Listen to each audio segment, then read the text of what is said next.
School जिसे शिक्षा का मंदिर कहा जाता है, लेकिन सोचिए ये मंदिर कचरे के शेड में शिफ्ट कर दिया जाए तो आप क्या कहेंगे। धमतरी के नगरी ब्लॉक में एक प्राइमरी स्कूल महीनों से कचरा शेड में ही चल रहा है, लेकिन ना तो पुराने स्कूल की मरम्मत हुई और ना ही अब तक किसी दूसरी बिल्डिंग के लिए कोई काम शुरू हो पाया है। देखिए हमारी एक खास रिपोर्ट।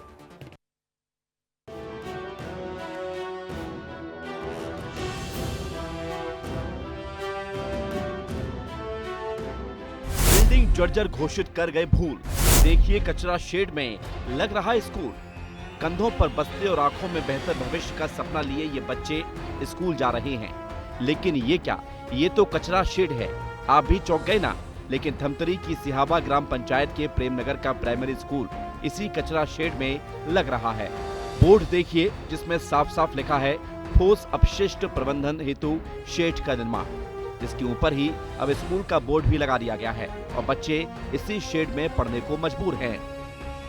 वहाँ बहुत पानी गिरा तो इससे लिखन तक काफी टपक जाए और काफी फट जाए। सांप बिच्छू के डर रही से दरी पूरा भीग जाए।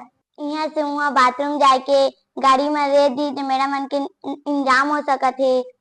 रजिस्टर लाने के कबा के वहाँ और स्कूल पूरा जर्जर हो गए, पूरा चटक गए, पूरा भसक गए। कोई स्कूल में बहुत घटना हुआ तेकर से हमारे यहाँ पढ़े रहा। गाँव में और कहीं जगह नहीं है तेकर से हमारे कचरा गड्ढा में पड़ा था। दरअसल पहले यहाँ भी स्कूल की अपनी बिल्डिंग थी जो अब जर्जर घोषित हो चुकी है। छत से पानी टपकता है, प्लास्टर भी गिरता है, हादसे का खतरा रहता है।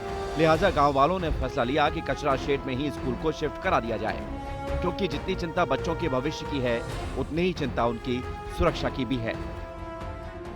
नगरी सिहावा विकासखंड शिक्षा अधिकारी से मैंने संपर्क किया, जानकारी इसके बारे में लिया, तो वो बोले कि सर उसमें बाहर जरूर लिखा गया है अपशिष्ट पदार्थों का, लेकिन वो चूँकि वहाँ विद्यालय जर्जर अवस्था में था, भवन जर्जर अवस्था में, जिसके कारण से संभव नहीं हो पा रहा था वहाँ लगाना। लेकिन ग्राम पंचायत और जन समुदाय की ओर से सहजता से उन्होंने स्वीकार किया और कहा कि सर यहाँ किसी प्रकार का कोई कचरा नहीं है। अभी प्राथमिक शाला प्रेमनगर के जो स्कूल है वो पूरी तरह जर्जर हो चुके हैं। वहाँ छत से पानी टपकत है और कभी कभी तो ऊपर से स्लैब भी गिरे के चालू हो जाते, जेकर से कभी भी बच्चा मन ला चोट लगे के डर बने रहते। तो पालक मन एकर उपाय खोजे ना, कई बार प्रशासन ला भी एकर ऊपर ध्यान दे के प्रयास करिस, मगर ये पूरी तरह से लापरवाही है। प्रशासन के ध्यान नहीं देगी तो मजबूरी बस अभी जुलाई से इसी सत्र से बच्चा मन ला कचरा शेड में मजबूरी बस पढ़ावत है।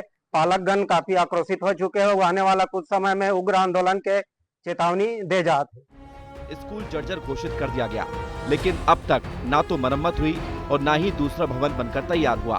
बच्चे सर्दी, गर्मी और बरसात में कचरा शेड में ही पढ़ने को मजबूर हैं और अधिकारी अभी भी सिर्फ आश्वासन ही दे रहे हैं। समस्या ये है कि वो अति जर्जर स्कूल है, डिसमेंटल भी घोषित किया गया है। तो मेरे आने से पूर्व डिसमेंटल घोषित हो चुका है स्कूल। तो अब वहाँ बैठाना तो अति जर्जर स्कूल में बच्चों के लिए वो संभव ही नहीं है। जो कचरा शेड अभी बना है नया, वो हमारे नॉलेज में आया तो हम लोग बोले कि यहाँ हम अपने जो शिक्षा का जो ये है उसको यहाँ संचालित करेंगे ऐसे करके। तो हमारे गांव के मतलब पंच सरपंच लोग अनुमति दिए। अब सवाल ये है कि जब बच्चे महीनों से कचरा शेड में पढ़ रहे हैं तो फिर अधिकारी गंभीरता से ध्यान क्यों नहीं दे रहे। बिना संसाधनों और व्यवस्थाओं के आखिर पढ़ाई कैसे होगी। विस्तार न्यूज के लिए अभिनव अवस्थी की रिपोर्ट।